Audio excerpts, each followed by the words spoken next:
Hello guys, welcome back to my blog. আপনারা দেখছেন আমাদের the guinea pig rabbit family blog. আমাদের এক কচ্চ ইঁদুর আমাদের বাচ্চা দেবে, এই জন্য ঘর বানানোর জন্য আমরা কাগজ দিচ্ছি। এই নাও নাও নাও বাবু, নাও এটা নাও। হ্যাঁ, আমরা ঘর বানানোর জন্য কাগজ দিচ্ছি নাকি বাচ্চা দেবে। দেখি কবে বাচ্চা দেয়, কবে আমাদের নতুন সুখবর আসে,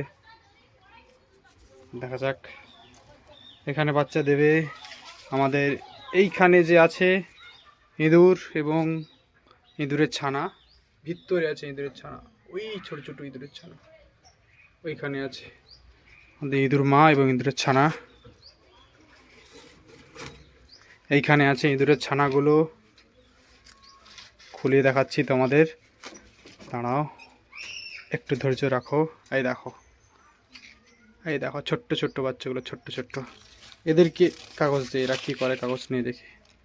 কাগজ নে, কাগজ নাও, কাগজ নাও। এই তো কাগজ নিয়ে চলে গেল। এখানে ইঁদুরের ছানাগুলো আর ইঁদুর এখনও আছে আমাদের, ইঁদুর ছানা এবং তার মা। এখানেও একটা ইঁদুর আছে, তার ছানা আছে ওখানে। অনেকগুলো বাচ্চা হয়েছে আমাদের ইঁদুরগুলোর। দেখো তোমরা বন্ধুরা দেখো। বন্ধুরা, আজকের মতো আমাদের ব্লগ শেষ করলাম এখানেই। নেক্সট আপডেটে তোমাদেরকে দেখাবো ইঁদুরের কতগুলো ছানা হয়েছে এই ইঁদুরটার। ঠিক আছে।